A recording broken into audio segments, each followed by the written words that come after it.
The digital clock above the receptionist's desk at Horizon Ventures wasn't broken. It was simply accurate in a way that felt aggressive. It read 8:42 a.m. Leo Vance sat on a low-slung charcoal-colored Italian leather sofa that had been designed by someone who clearly hated the human spine. He was wearing a dark charcoal suit that was 3 years old, perfectly tailored but slightly rubbed at the left cuff where his watch dial caught the fabric, and a pair of scuffed Oxford shoes. Between his knees, he held a blue plastic folders with a cartoon shark sticker peeling off the front corner. The lobby was beautiful, in the way expensive things are when they are meant to intimidate rather than welcome. The walls were clad in book-matched Calicut marble, the veins running through the stone like gray lightning frozen in milk. A 3-story glass atrium let in the gray, watery morning light of the city, illuminating the dust motes that floated through the $5,000 air filtration system. Behind the desk sat Miss Clara. She was 24, wore an earpiece that blinked a steady, cold blue, and possessed the kind of polished, glassy detachment that only comes from working in a place where people with 9-figure net worths regularly treated her like a piece of high-end office furniture. "Mr. Vance," she said, her voice dropping into that smooth customer success register. "Mr. Sterling's assistant says he's just wrapping up the Monday morning pipeline call. It shouldn't be more than 5 minutes." "I see," Leo said. He didn't look at his watch. He didn't need to. He knew exactly what time it was because his left thumb was resting on the pulse point of his wrist, counting the beats against the rhythmic tock-tock of the digital display. "And the rest of the committee?" "They're in the main boardroom, sir. They're all on the call." "Understood." Leo leaned back against the spine-killer sofa. The shark sticker on his folder belonged to Toby. Toby was 5, and he had a fierce, unyielding obsession with the Megachasma pelagios, the megamouth shark. That morning at 6:15 a.m., Toby had experienced what could only be described as a systemic existential crisis regarding the consistency of his oatmeal. There had been tears, a spilled cup of apple juice that somehow reached the molding of the kitchen baseboards, and a frantic hunt for a specific red shoe that had apparently crawled under the dryer to die. Leo had handled it alone. He always handled it alone.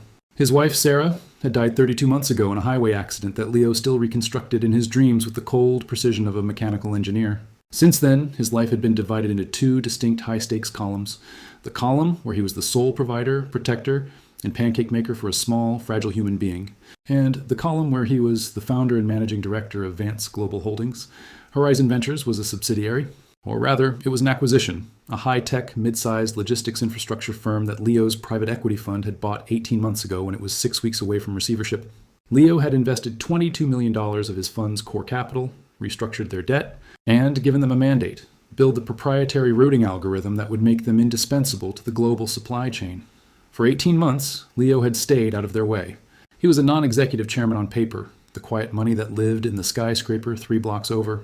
The local management team, led by a 38-year-old Wharton graduate, named Julian Sterling, had been given total autonomy. Today was the day Leo was supposed to review the final integration data before the company was unveiled to the public markets. It was a formal meeting. A big day. At 8:55 a.m., the glass doors of the elevator bank slid open with a soft, expensive hiss. A young man in a tailored navy blazer and no tie stepped out. He carried 2 iced matcha lattes in a cardboard tray and a brown paper bag from the artisanal bakery down the street. He looked at Leo, then at Clara. "Hey, Clara," the young man said, completely ignoring Leo. "Is Julian still in the tank?" "He's wrapping up, Marcus," Clara said, her tone softening significantly. "He said to give him a few," Marcus sighed, an elegant put-upon sound. "We've been parsing the logistics numbers since 7. Honestly, the legacy architecture Leo Vance's people saddled us with is such a joke. It's like trying to run a Tesla engine on coal." Leo didn't move. He didn't blink. He simply adjusted his grip on the blue folder with the shark sticker. Marcus walked past him, his expensive sneakers squeaking slightly on the polished marble. He didn't look at the man on the sofa. To Marcus, a man in a slightly dated gray suit holding a child's plastic folder was either a mid-level auditor from the city or a vendor waiting to pitch a new janitorial service. He certainly wasn't the guy whose name was at the top of the incorporation documents filed in the Delaware registry. 5 a.m. The lobby clock changed with a tiny, silent click. The 5 minutes had become 23. Leo reached into his pocket and pulled out his phone.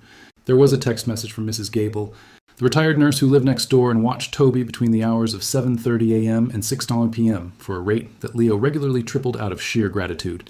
Toby ate the backup oatmeal. "We found the shoe. It was behind the sofa, not the dryer. He wants to know if sharks have eyebrows." Leo smiled. A genuine, soft expression that transformed his face from that of a tired executive into something human. He typed back, "No eyebrows. They have dermal denticles near their eyes, though. Tell him I'll show him pictures tonight. Mr. Vance? Clara's voice broke his reverie. She was looking at her monitor, her expression slightly tight. Julian's assistant says they're ordering breakfast for the room now. It's running a bit long. She asked if you could come back at 10. Leo stood up. He didn't do it quickly. He rose with the slow, deliberate grace of a man who spent his weekends carrying 40-pound toddlers up flights of stairs. He smoothed the front of his jacket. No, Leo said quietly. Excuse me? I won't be coming back at 10, Leo said. He walked over to the mahogany reception desk. He didn't look angry. He looked remarkably like a teacher about to explain a very simple long division problem to a distracted child. Clara, isn't it? Yes, sir. How long have you worked here? 4 months. Do you know who pays the lease on this building? Clara blinked, her professional lacquer cracking just a fraction. Horizon Ventures? So Vance Global Real Estate Holdings pays the lease, Leo corrected gently. Horizon Ventures is the tenant. The tenant is currently 60 days delinquent on their internal corporate chargebacks to the parent fund, which means, technically speaking, this desk you're sitting behind is currently being subsidized by my 5-year-old son's future college trust. Clara's mouth opened slightly. The blue light on her earpiece blinked twice.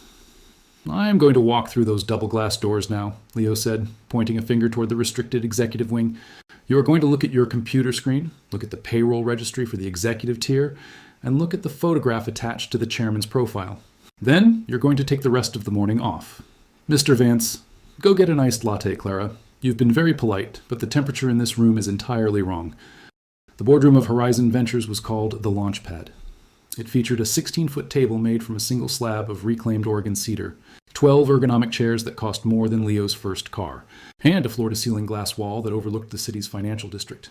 Inside, 11 people were gathered. At the head of the table sat Julian Sterling.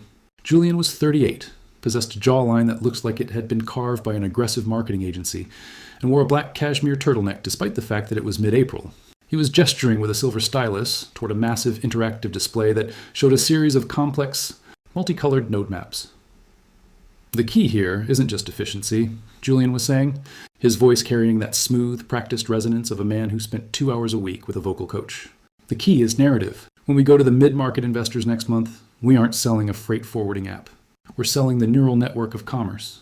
We need to distance ourselves from the old Vance legacy language. It feels heavy. It feels like old money that doesn't understand the velocity of the current landscape. Around the table, heads nodded in unison. There was Marcus, the blazer-wearing latte fetcher, who was actually the director of brand strategy. There was Evelyn Vance Choi, no relation to Leo, the chief financial officer, whose silver-framed glasses seemed permanently fixed in a squint of fiscal disapproval. There were 4 vice presidents of various nebulous departments: growth, synergy, culture, and optimization, and 3 senior developers who looked like they hadn't slept since the previous Thursday. The heavy glass door to the boardroom didn't slam. It didn't have the hardware for it. Instead, it swung open with a slow, hydraulic dignity.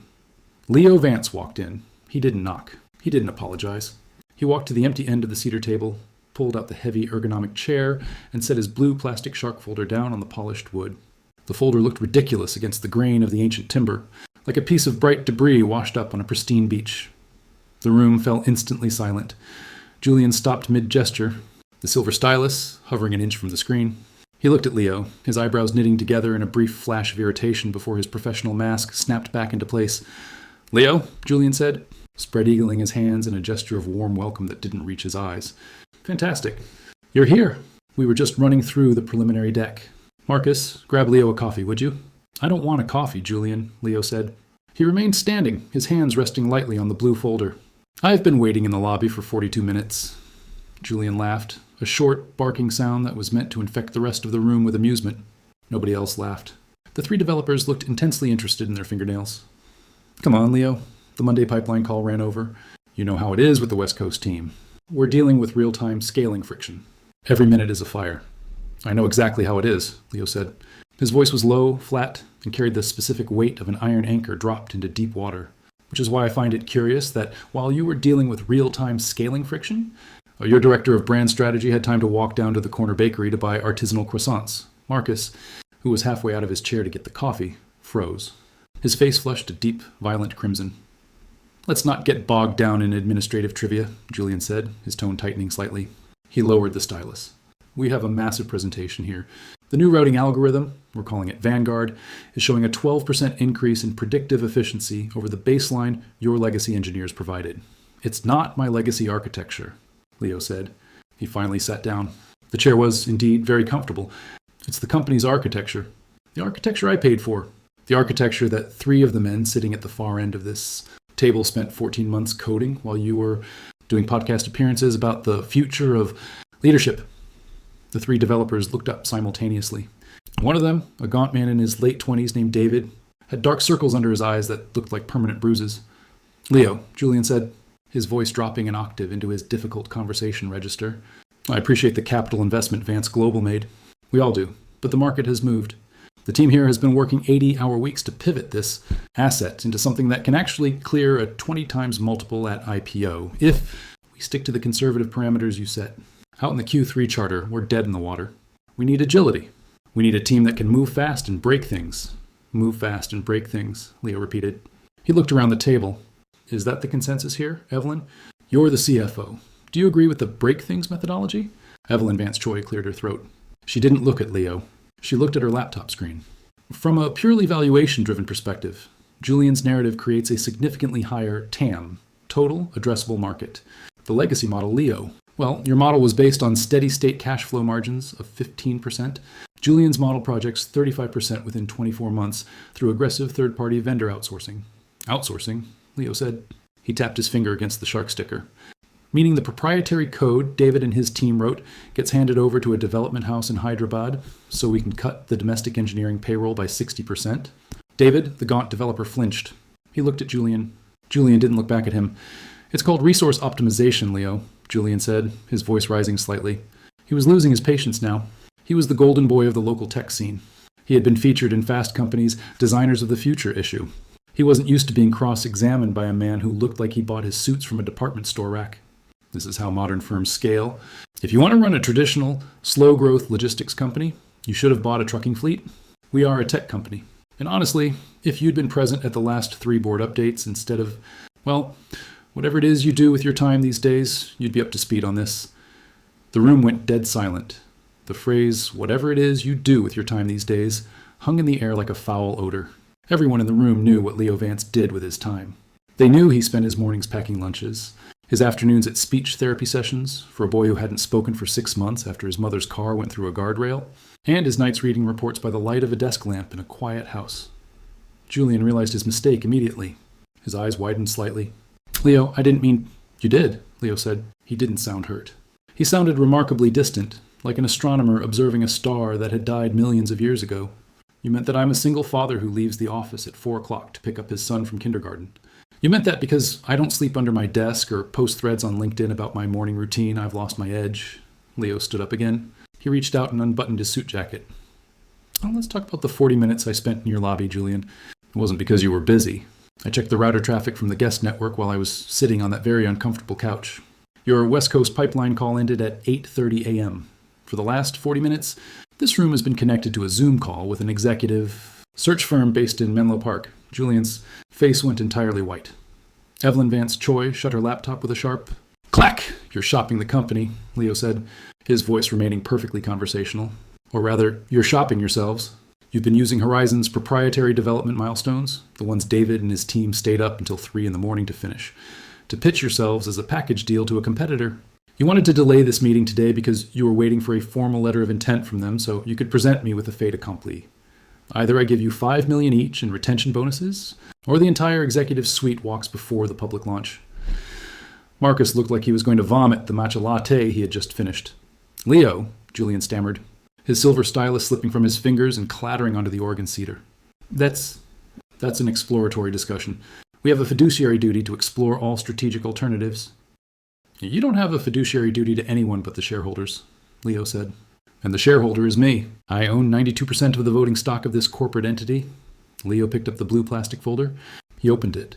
There were no financial documents inside. There were no spreadsheets or node maps. There was only a single sheet of heavy white paper with the Vance Global legal letterhead, and 3 sheets of drawing paper covered in blue crayon sharks. I spent 40 minutes outside, Leo said, looking directly at Julian. Not because I am a patient man. I am actually a very impatient man. I spent 40 minutes outside because I wanted to see if anyone in this company, anyone at all, would walk out of those doors, look at the person who funded their livelihoods, and treat them like a human being. I wanted to see if the culture here was merely incompetent or thoroughly rotten. He looked at Marcus. You walked right past me. You didn't see a person. You saw a shadow. He looked at Evelyn. You saw an asset that was underutilizing its narrative velocity. He looked back at Julian. And you saw an old man who was too distracted by his grief to notice that you were stealing his house from under him. Leo turned to the three developers at the end of the table. David, what's the deployment status of the core routing engine? David swallowed hard. His voice was hoarse. It's stable, Mr. Vance. We completed the final stress test on the staging environment at 4 this morning. It handles 400,000 simultaneous nodes without latency. Is it dependent on any of the brand strategy or synergy frameworks Julian has been displaying on that screen? No, sir, David said. The core engine is pure math. It doesn't care what you call it. Good, Leo said. He slid the single sheet of legal letterhead across the 16-foot table. It stopped precisely in front of Julian. That is a corporate resolution. It has been pre-signed by the majority shareholder and the corporate secretary of the parent fund. Effective at 9:14 a.m., which was 4 minutes ago, the board of directors of Horizon Ventures has been dissolved.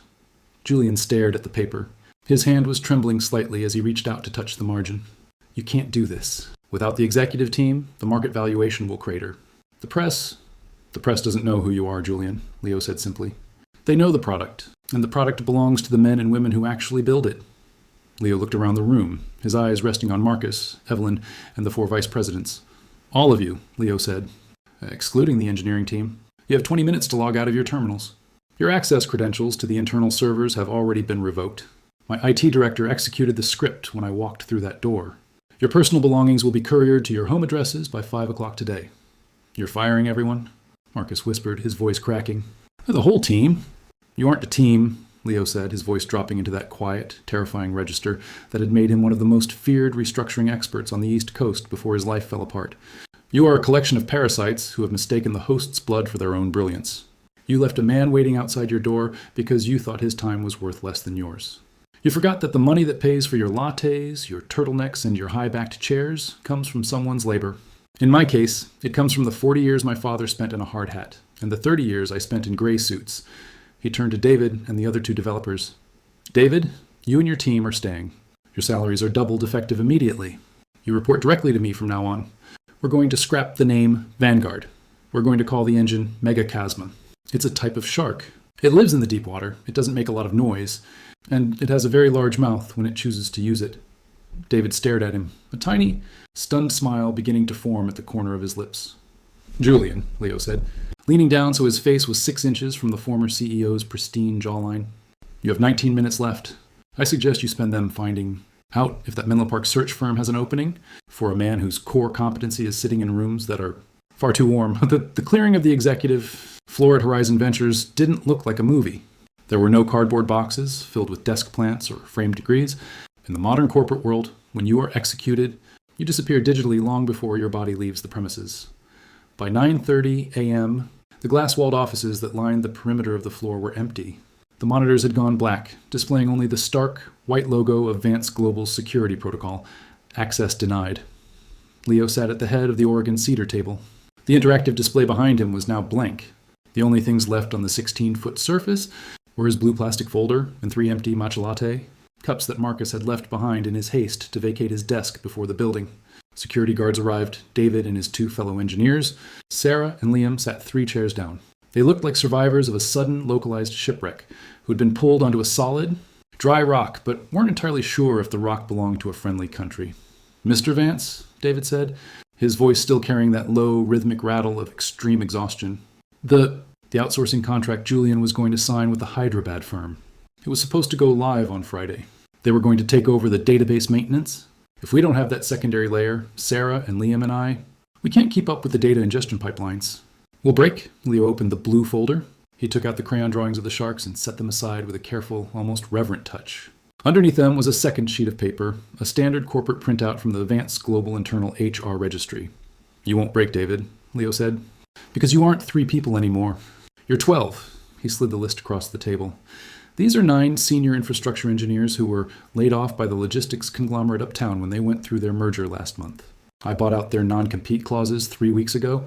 They've been sitting in a temporary office on the 42nd floor of my building, doing nothing but reading your core documentation and running simulations on your algorithm. David's eyes scanned the names. He stopped at the 4th one down. Dr. Eris Thorne? You hired Thorne? He wrote the fundamental paper on distributed node consensus. He was living in a townhouse in Jersey City, wondering why no one under the age of 30 would return his calls, Leo said. He likes your code, David. He told me it was the first time in 5 years he'd seen someone use graph theory without trying to turn it into a marketing pitch for a crypto token. He starts tomorrow at 8.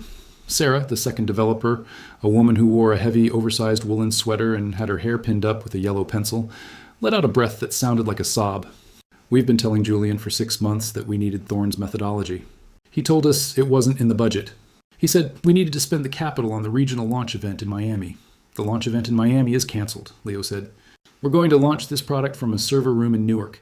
We're going to launch it by opening the API to every mid-tier freight company on the Eastern Seaboard for free for the first 90 days.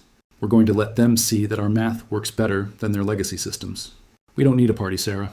We need 20,000 trucks moving 3 minutes faster per hour. He stood up, gathering his crayon drawings and sliding them back into the shark folder. I have to go, Leo said. I have a standing commitment at noon. David looked at the digital clock on the wall. It was 9:45 a.m. Mr. Vance, the public markets presentation. Julian had a 90-page slide deck about the ecosystem. Do you want us to rewrite it? Leo stopped at the door. He turned back, the blue plastic folder tucked firmly under his arm. No, Leo said. Don't write a single slide. When the investors come next month, you're going to open a terminal window.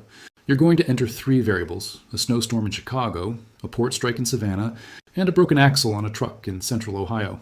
Then you're going to press enter, and you're going to let them watch the code reroute the entire eastern grid in 7 milliseconds. He smiled, that same rare, soft smile he had used when texting his neighbor about the red shoe. If they don't understand that, Leo said, they shouldn't be giving us their money anyway. The park was 3 blocks from the office, situated in a small square of green that had somehow survived the expansion of the banking district. It featured 2 rusted swings, a wooden climbing frame shaped like a pirate ship, and 4 oak trees that spent the day trying to filter the sound of the city traffic into something resembling a rustle. Leo sat on a green wooden bench that had a small brass plaque dedicated to a city councilman who had died in 1974. His suit jacket was off, folded neatly inside out over the back of the bench to protect the lining from the pigeon droppings that coated the wood. His white shirt sleeves were rolled up past his forearms, revealing the pale, lean skin of a man who spent his life indoors but worked with his hands when he could.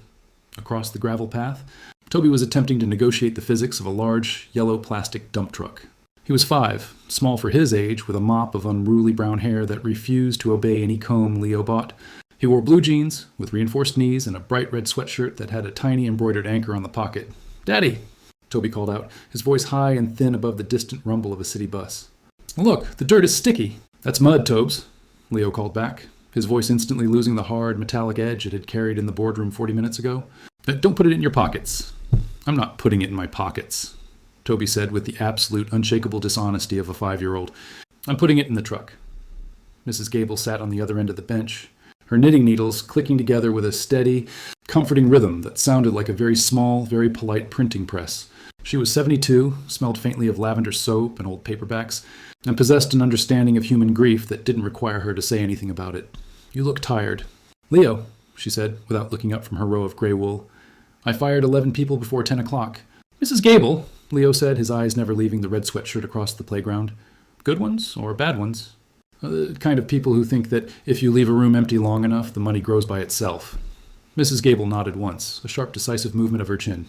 "The world is full of them these days. They think the milk comes from the carton instead of the cow." "Did you save the ones who know about the cow?" "I doubled their salary," Leo said. "Then you did a good morning's work." Toby missed his shoe today. He thought it had gone to live with the sharks. "I told him they don't have eyebrows," Leo said, turning his head to look at her. He seemed disappointed by that.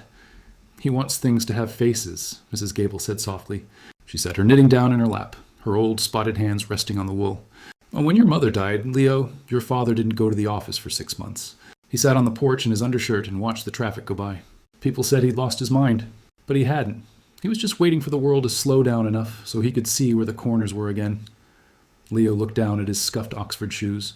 The leather was dull, the polish long since worn away by the gravel of the playground and the salt of the winter sidewalks.